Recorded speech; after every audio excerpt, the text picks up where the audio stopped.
Iyi ni radiyo BBC gahuza miryango ivugira i Londres kuri metero 19, 25, 31 na 41.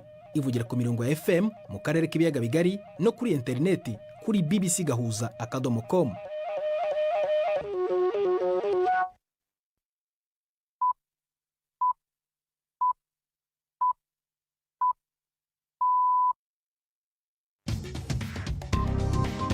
Ubu ni saa 10 n'igice ku isaha mpuzamahanga ya GMT, ni saa 12 n'igice ku masaha yo mu Rwanda no mu Burundi. Muri studio muri kumwe na Prudence Ngiyumva. Wiriwe hoteza amatwi BBC gahuza miryango aho uri hose ku isi, kaze kuri radio no ku rubuga rwa internet bbcgahuza.com, kuri Facebook live mu buryo bw'amashusho no ku mirongo migufi ya shortwave.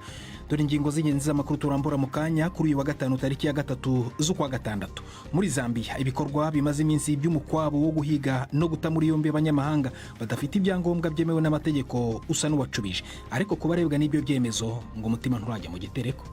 Muri icyo gihe umukora w'inyigo cyangwa papuro ufite ni kuvuga na ambasaderi n'abakozi umubataciye gufasha kandi abatakozi nawe kuba mu bwoba nyene kuko bagufasha urumva ko nawe umuryango umeze nabi.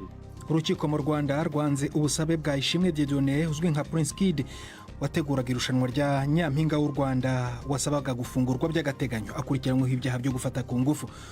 Ushobora kubuza iminsi itandukanye mpuzamahanga yagenewe ibintu byinshi ku isi, ariko se waba uzi ko hari umunsi wagenewe igare cyangwa ikinga? Muri aya makuru turavugana n'umurundi uryifashisha mu guhangana n'indwara ya diabete. Muti gute? Ni ukuvuga yuko iyo uri uranyonga ikinga bivanye ko uri kuraduga cyangwa uri kuragenda ahantu hamanuka, biratuma ukoresha ingingo zawe zose z'umubiri. Hari n'abaza muganga. Ibi biganiro biwe na Florentine Kwizera.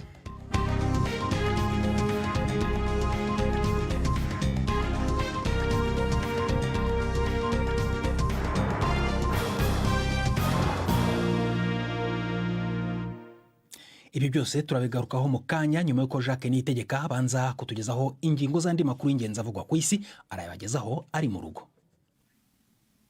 Kuri uyu munsi huzuye iminsi 100 Ukraine ishojwe intambara n'Uburusiya, Perezida wa Ukraine Zelensky yatanze ubutumwa mu buryo bwa video aho ikizera abaturage b'igihugu cye ko kizatsinda, naho Uburusiya bwo bwavuze ko hari intego zimwe zagezweho. Hagati aho imirwanire irakomeje aho impande zombi zihanganiye hose mu burasirazuba bwa Ukraine. Ingabo z'Uburusiya ziracungira cyane ku bitero zigaba zikoresheje imbunda ziremereye, ariko abategetsi b'i Kiev bavuga ko hari naho zakoresheje indege, ariko muri rusange ntihagire umusaruro bitanga. Minisitiri w'ingabo wa Ukraine yavuze ko Uburusiya buri mu kwitegura intambara y'igihe kirekire. Umuyobozi w'umujyi wa Mariupol waravuga ko Abarusiya bawigaruriye bari mu guhanisha ibihano byo gufungwa igihe kirekire abantu bose banga gukwana nabo. Vadim Voichenko yavuze ko inkiko zo mu duce twigaruriwe n'Uburusiya mu karere ka Donetsk zarangije gutanga ibihano byazo bya mbere, ibigufi hakaba hari imyaka 10. Yongeyeho ko amagereza adasanzwe ubu hafungiyemo abaturage b'umujyi wa Mariupol, mu gihe imfungwa zigera kuri 15 zicucikanye mu kumba ka metero 2 kuri 3. Hagati aho umuryango mpuzamahanga utabara imbabare Croix Rouge uravuga ko ibintu bimaze kwangizwa n'intambara muri Ukraine birenze ukwemera. Mu itangazo ryo kwibuka iminsi 100 ishize Uburusiya bushoje intambara kuri Ukraine, Croix Rouge mpuzamahanga ivuga ko bitabara ugukabya kuvuga ko abaturage b'abasivile bashegeshwe nayo. Amashami ya ONU yatanga imfashanyo nayo ari mu gusuzuma iby'intambara, mu gihe atanga impuruza avuga ko atiteze ko izarangira vuba. Ni inkuru ya Imogen Fox mugezweho na Yvette Kabatesi. Ubuzima bwahatakariye, imiryango yatatanye, amazu, amashuri n'ibitaro byarasenyutse, ubukana bw'ibyangiritse muri Ukraine buteye ubwoba. Abanya-Ukraine miliyoni 14, ni ukuvuga 1/3 cy'abaturage bose bahunze ingo zabo. Hafi miliyoni 16 bakeneye imfashanyo y'ubutabazi, abana miliyoni 5 ntibiga. Ku rwego mpuzamahanga, kuba icyambu cyo ku nyanja y'umukara kidakora bituma Ukraine itabasha kohereza ingano zayo mu mahanga, bikaba bishobora gutera inzara yakwibasira abagera kuri miliyari 1 na miliyoni 400.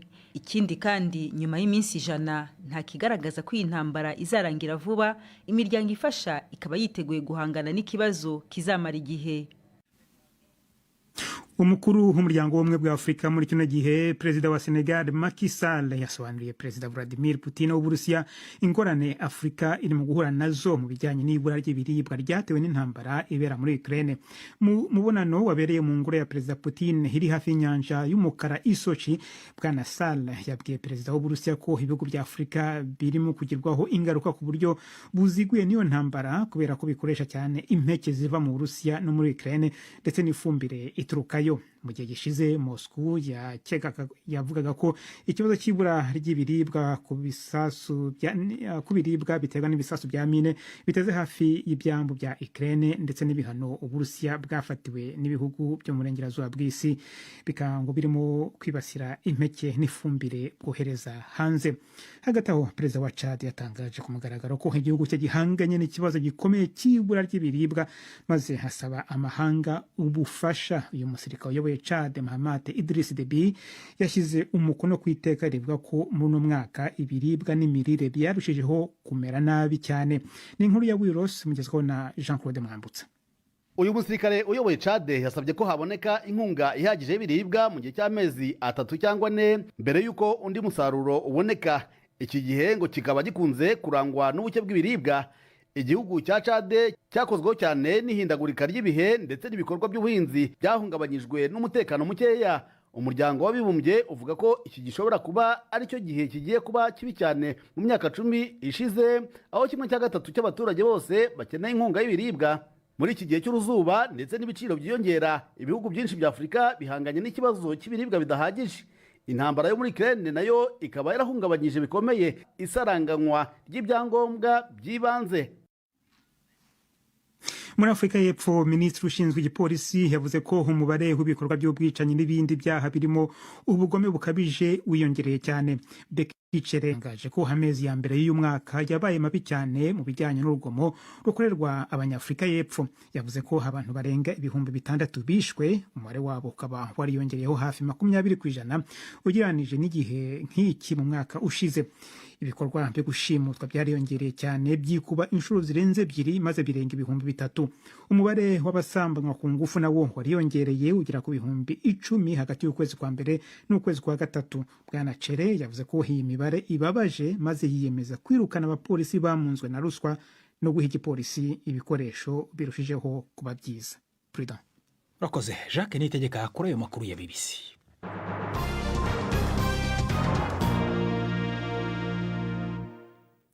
Ikaze ku makuru arambuye. Nyuma yayo Jacques yatugezagaho avugwa ari mu rugo. Abimukira bari mu kigo bafungiwemo hano i Londres mu Bwongereza bari mu myigaragambyo yo kwicisha inzara nyuma yo kubwirwa ko bazoherezwa mu Rwanda muri uku kwezi. Mu kwezi kwa 4 Ubwongereza n'u Rwanda byasinye amasezerano yo kohereza i Kigali abimukira binjiye mu Bwongereza binyuze mu nzira itemewe n'amategeko. Uwo mugambi w'Ubwongereza n'u Rwanda wamaganwe n'ishami rya Loni rishinzwe impunzi ndetse n'amashyirahamwe aharanira uburenganzira bwa kiremwamuntu yewe n'umukuru w'idini rya Anglikani mu Bwongereza no kwisi. Ariko rero ibyo ntibibuza gahunda gukomeza mu gihe abambere byitezwe ko bazagezwa i Kigali ku itariki ya 14 z'uku kwezi kwa 6. Inkuru tuyibaza umunyamakuru acukorera Nairobi Prime Nikomagenge. 17 muri abo bamaze kumenyeshwa ko bazokurizwa indege ija mu Rwanda mu ndwi zibiri bari mu kigo ca Brook House hafi y'ikibuga c'indege ca Gatwick i Londres. Bamwe muri abo bimukira beretse BBC inyandiko bahawe ibabwira ko bazorungikwa. Imwe muri izo nyandiko yo ku itariki ya mbere uku kwezi ibwira umwe muri abo yuko ico cemezo kidashobora kunguruzwa canke kujuririrwa. Abo bantu bari muri ico kigo babwiye BBC ko bafise umubabaro n'agahinda. Umugabo ava muri Syria aronderwa ngo akora imirimo ya gisirikare iwabo yabwiye BBC ko yiteguriye gupfa aho kurungikwa mu Rwanda. Yagize ati igihe nabwirwa ayo makuru ko tuzojanwa mu Rwanda kandi tugahabwa ivyangombwa byo kubayo imyaka 5 naciye ntangura kwibabaza. Umugabo umwe muri abo yabwiye BBC ko ari muri 17 bahagaritse imyerekano yo kwicisha inzara ku wa gatatu mwijoro aho ababacungera babimiye isukari yo gushira mu mazi mu gihe bari banse ivyo kurya. Ali avuga ko afise umuryango mu Bwongereza, avuga kandi ko aheruka guhura n'abashinzwe abinjira n'abasohoka bamusaba kureka kwicisha inzara. Ati ikintu canyuma bambwiye ni rya kugira ngo uzoje mu ndege umeze neza. Ariko Stephen Gulliver Andrew umunyamategeko mu by'abinjira n'abasohoka yabwiye BBC yuko abona ko leta itazogumizaho iyo tariki ya 14 z'uko kwezi y'urwo rugendo rwa mbere rw'abarungikwa mu Rwanda. Kubwiwe itegeko ryemerera leta gukora ivyo biboneka ko ridashobora gushirwa mu ngiro imbere y'itariki 28 uko kwezi. Umushikiranganje w'intwaro hagati mu Bwongereza Priti Patel avuga yuko bari bazi ko kubarungika bizogira ingorane no gushaka kubitevya. Yamarati sinzotezura kandi nkomeje kwiyemeza kugera kuvyo abanyagihugu b'Ubwongereza biteze. Pyemendi ku magenge BBC gahuza miryango Nairobi. Urakoze Prime. Urukiko rwisumbuye rwa Nyarugenge Kigali mu Rwanda rwateye utwatsi icyifuzo cya Ishimwe Dieudonné uzwi nka Prince Kid wasabaga gufungurwa by'agateganyo. Urukiko rw'ibanze rwa Karagarama nirwo rwari rwategetse ko aguma muri gereza mu gihe cy'iminsi 30 ruvuga ko ibyaha aregwa bishingiye ku gitsina ngo bikomeye. Ishimwe Dieudonné watawe muri yombi mu mpera z'ukwezi kwa kane k'uyu mwaka akurikiranyweho ibyaha by'ihohotera rishingiye ku gitsina bivugwa ko yakoreye bamwe mu bakobwa bitabiriye irushanwa rya Nyampinga w'u Rwanda yateguraga. Uregwa we ariko akomeje guhakana uruhare rwo rwose muri ibi byaha ashinjwa. Inkuru irambuye tubaza umunyamakuru wacu i Kigali Jean-Claude Mwambutsa. Icyumba cy'urukiko cyarimo ibyamamare bitandukanye n'abakoresha imbuga nkoranyambaga za YouTube benshi. Uregwa Ishimwe Dieudonné we ntiyagaragaye mu rukiko, cyakora umunyamategeko we Emeline Nyembo yari imbere y'umucamanza. Nyuma yo gutesha agaciro ingingo z'ubujurire, umucamanza avuze ko agumishijeho igifungo cy'iminsi 30 mu gihe ategerejwe iburanishwa ry'urubanza. Umunyamategeko Emeline Nyembo yari yajuriye anenga amajwi y'ikiganiro bivuga ko cyabaye hagati ya Ishimwe Dieudonné na Nyampinga w'uyu mwaka Divine Muheto, nk'uko bivugwa n'ubushinjacyaha ngo aya majwi arimo ibimenyetso by'ibyaha. Butinda ku magambo nka happiness cyangwa ibyishimo yavuzwe na Ishimwe ayabwira Muheto. Ku bushinjacyaha aya magambo yumvikanisha umugambi w'icyaha mu gihe umunyamategeko Nyembo wasanga ibyishimo bitavuze imibonano mpuzabitsina. Uruhande rwa Ishimwe rwajuriye ruhakana kandi icyaha cyo guhoza ku nkeke bishingiye ku gitsina Nyampinga Divine Muheto. Aha bwavuze ko yamuhamagaraga kenshi ndetse no mu masaha atinze y'ijoro amusaba ko bahura. Umunyamategeko Nyembo ariko asanga gusaba Muheto ko bahura bidasobanuye ko Ishimwe yifuzaga kumusambanya, ngo yamuhamagaye yifuza ko basangira kugira ngo amubwire ko yashimye ikiganiro yatanze kuri imwe mu maradiyo, agasobanura neza intego afite nka Nyampinga watowe.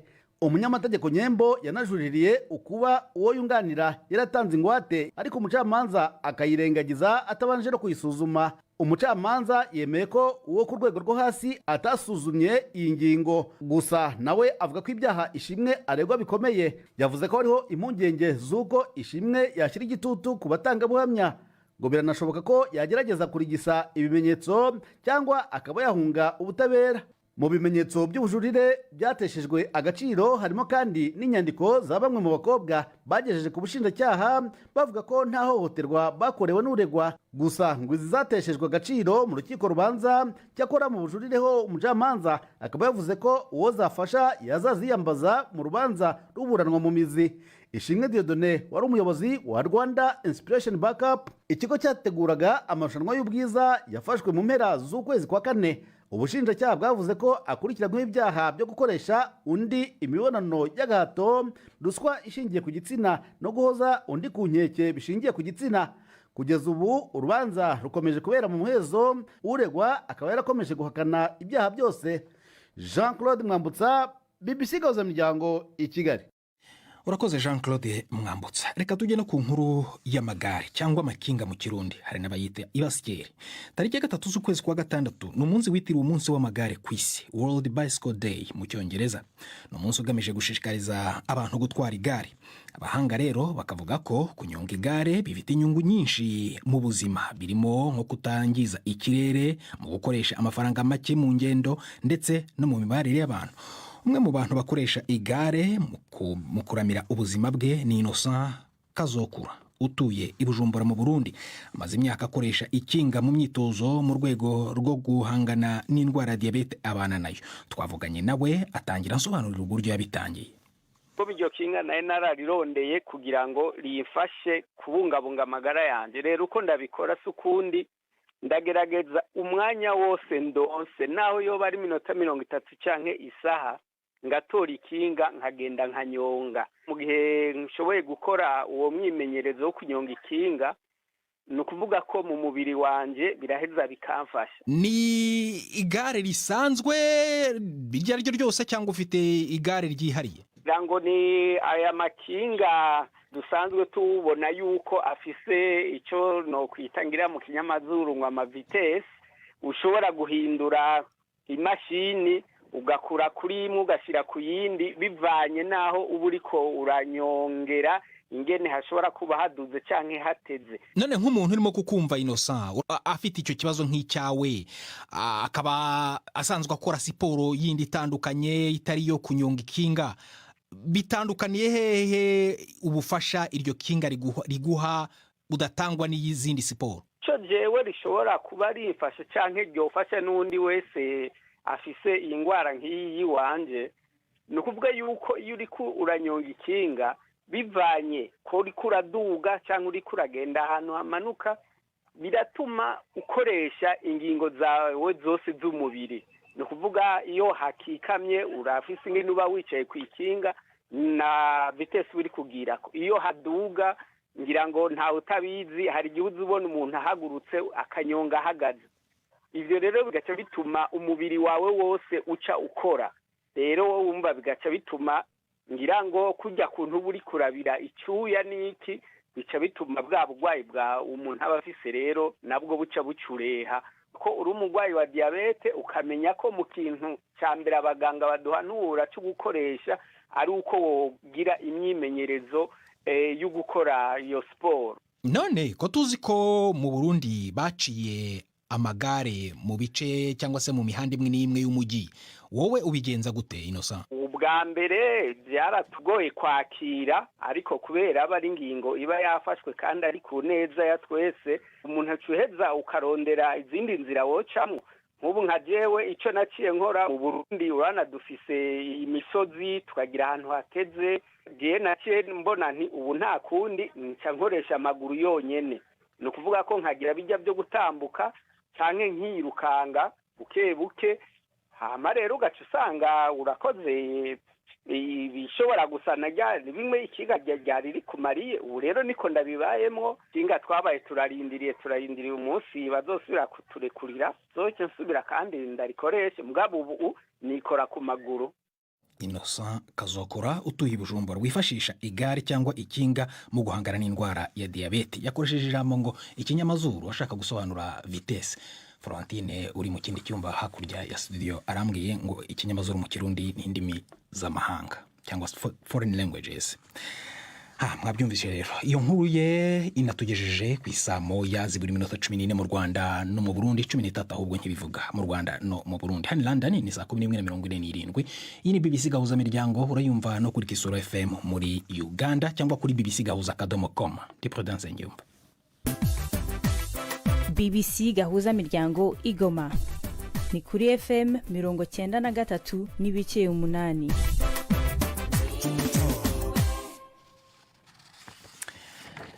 Reka rero dukomereze muri Zambia, tujye i Lusaka ku cyemezo cya guverinoma kimaze iminsi mu mukwabu wo guhiga no guta muri yombi abanyamahanga badafite ibyangombwa byemewe n'amategeko. Amakuru y'ibinyamakuru avuga ko kugeza ku wa mbere w'iki cyumweru hari hamaze gufatwa abagera kuri 500. Uko twabivuze ejo bundi mu makuru yacu, mu batabwa muri yombi harimo n'abanyarwanda ndetse n'abarundi. Tumaze kumva uko abanyarwanda bamerewe. Uyu munsi twaganiriye n'uruhande rw'abarundi. James Iradukunda no mucuruzi ukorera i Lusaka aho amaze imyaka igera kuri 7. Yambwiye ko mu bamaze gufatwa harimo n'impunzi. Ntangira mubaza impamvu bafatwa kandi nyine ari impunzi. Uvuga yuko ubu bisa nuko hariho agahengwe, twavuga haciye hafi y'imisi nko kuri ine batariko barafata. Mu kuvuga ubu haba abarundi haba abanyarwanda basubiye ku mirimo, bariko barakora aho uca hose mu makarite yose ucamwo usanga amashopu yuguruye, bariko barakora ata kibazo. Gusa ubwo burazi ko butabura bakuma bavuga ibihuha uko mugabo novuga yuko basa n'abatekanye bariko barakora ata kibazo. Turimo kumva kandi amakuru avuga ko mu bafatwa harimo n'impunzi. Kuki bafatwa kandi ari impunzi? Nkuko mubizi ubuzima bwo hanze buragoye, bakazi mu mpunzi bazi n'ahantu haba mu nsata byo kurya biba bihari, bisaba yuko abandi nabo ugasanga bafite nk'umuryango. Ni ukuvuga yuko utegereza kurondera ahantu ugenda ukisumamwo, donc ukava nko muri ayo makambi ukajya mu gisagara aho ubona yuko ushobora kuronka ibyo ushobora kugaburira umuryango. Niyo mpamvu bashobora kugenda bakagira bakarondera amapisweke, utuntu bashobora gukora kugira barishe umuryango. Nubwo uvuze ko hari agahengwe cyangwa agahenge iby'umukwabo bisa nk'ibyahagaze, ariko hari abamaze gufatwa. Amakuru yadushyikiraga yavuga ko hari abarenga 500 bari bamaze gufatwa. Abo ngabo bo bizabagendekera gute, mwamubize? By'igitigiriza abantu bafashwe ntabyo nzi, mugabo nuko amatwa nsumira yuko abashobora kuba barafashwe abari bafite nk'ibipapuro by'impunzi bizwi n'amategeko bashobora kuba barabasubije mu nkambi. Abo nabo bataba bafite igipapuro na kimwe, abo ibyabo ntabyo nzi. Hari kandi nk'uko wari umaze kubikomozaho n'abarundi cyangwa se izindi mpunzi bashaka ubuzima batarabona ibyangombwa. Ubundi muri rusange kuki bigoye kubona ibyangombwa aho ngaho muri Zambia? Muri Zambia ibyangombwa kugira ibironke birazinze, naco bituma benshi bahitamo gukora twinyegeje kugira dushobore gusumira umwana, kuko n'ubundi nawe uguma mu nkambi urumva yuko naco ushobora atasiba umuryango umugenda basukaraba ukinyegeza kugira ushobore kugaburira umuryango. Birazimbye, ni ukuvuga bisaba amafaranga angahe? Iby'amafaranga ntabyo nzi, mugabo urumva kugira ubironke icyo numva cyo bisaba yuko urumva uba winjiye nk'umuntu wafite ikampani. Iyo kampani nabo bagaca gusaba yuko ushobora kuba bashize ko nk'abantu ukoresha abazambiya bava kuri 5 kuduga. Umva mu kico gihe ugira uvuye mu nkambi ugiye mu gisagara kurondera pisweki, umva ho uronka uburyo bwo ushobora gukoresha abandi kandi nawe uri kurarondera pisweki. Umva niho rero cyabigorera. Hari ikintu ambasade y'u Burundi ibafasha aho ngaho? Kuvyerekeye ambasaderi w'abarundi twebwe nyene nta ko ata community y'abarundi hari. Numva muri icyo gihe ata community y'abarundi hari, ni kuvuga na twebwe nta abasitari n'ata ipapuro. Ni kuvuga ambasaderi ufite igipapuro, ni kuvuga gutegereza kumenya yuko ko uri kurakora ufite ibipapuro. Ngaho muri icyo gihe urumva ukora winyegeza ata ipapuro ufite, ni kuvuga na ambasaderi n'abakozi umugataciye gufasha kandi abatakozi nawe. Ni ukuvuga mubayeho mu bwoba rero? Kubaho mu bwoba nyine kuko bagufasha urumva yuko nawe umuryango umeze nabi. James Iradukunda, umurundi uba muri Zambia i Lusaka twavuganaga. Bononeho no mwanya w'ikiganiro baza muganga, ijambo ndarihaye Yvette Kabatesi.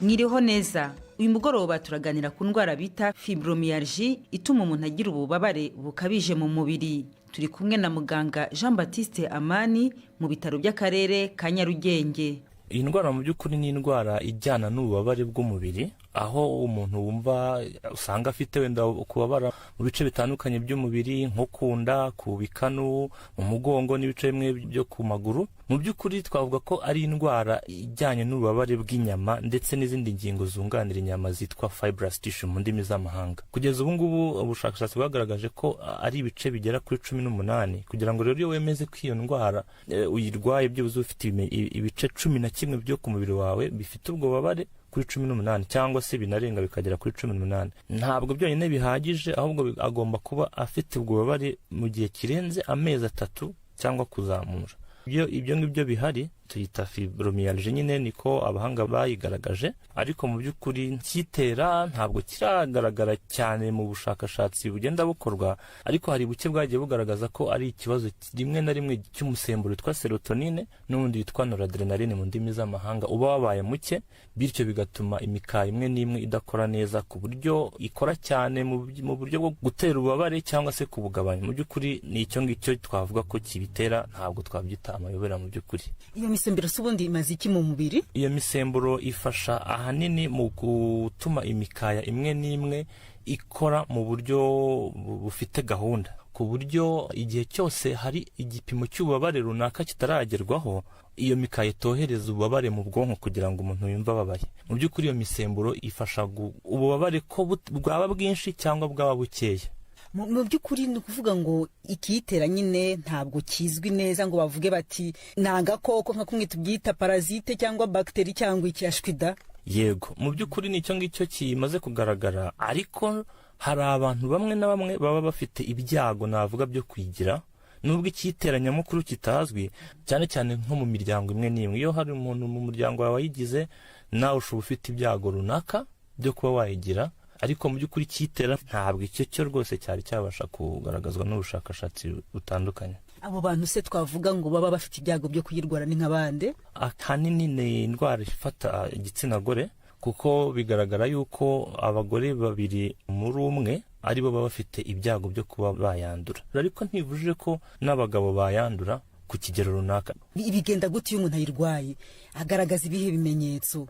Ububabare nicyo kimenyetso nyamukuru, ariko rero hari nk'ibindi bimenyetso biherekeza nko kuhindagurika k'ukwezi k'umugore, ugasanga bamwe bagira ibibazo byo kwiheba, abandi ugasanga hari abagira ibibazo byo kudasinzira neza, cyangwa se yasinzira akabyuka yumva ataruhutse neza. Ariko ikimenyetso nyamukuru ni ububabare bugiye butandukanye, kandi mu buryo ububabare abandi bantu batagakwiye kuba bagira, ariko bakumva bafite ubwo bubabare. Icyo gihe rero iyo umuntu amaze kugaragaza ibyo bimenyetso, twavuga ngo ibibazo ishobora kugaragaza bikomeye ku buzima ni ibihe?